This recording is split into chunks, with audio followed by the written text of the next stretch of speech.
Hi എന്നും ഒരുപോലെ ദോശ കഴിച്ച് മടുത്തെങ്കിൽ നമുക്കിന്നൊരു വെറൈറ്റി ദോശ ഉണ്ടാക്കിയാലോ.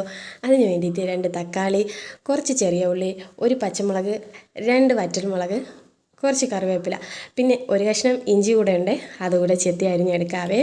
എന്നിട്ട് ഇതെല്ലാം കൂടി ചെറിയ കഷ്ണങ്ങളായിട്ടൊന്ന് മുറിച്ചെടുക്കുക. എന്നിട്ട് അല്പം ഉപ്പും കൂടി ചേർത്തിട്ട് വെള്ളമില്ലാതെ ഒന്ന് അരച്ചെടുക്കണേ.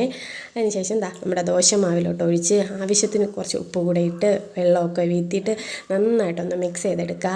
അതിനുശേഷം ദോശക്കല്ല് ചൂടാകുമ്പോഴത്തേക്കും നമുക്ക് മാവ് ഒഴിച്ച് കൊടുത്ത് നന്നായിട്ട് തന്നെ പരത്തുക കേട്ടോ.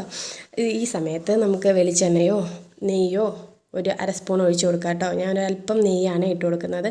അതുകൂടെ ഒന്ന് ചേർത്ത് കൊടുത്തിട്ട് നമുക്ക് നന്നായിട്ടൊന്ന് മൊരിഞ്ഞ് വരുമ്പോഴത്തേക്കും മറിച്ചിട്ട് വേവിച്ചെടുത്ത് കഴിഞ്ഞാൽ നമ്മൾ അടിപൊളി ടേസ്റ്റി ആയിട്ടുള്ള ദോശ റെഡി കേട്ടോ. ഇതിൻ്റെ കൂടെ വെള്ളച്ചമ്മന്തിയാണ് കുറച്ചുകൂടി ടേസ്റ്റ്. പക്ഷേ ഞാനിന്ന് ഉരുളക്കിഴങ്ങ് മസാലയാണ് കേട്ടോ വെച്ചത്.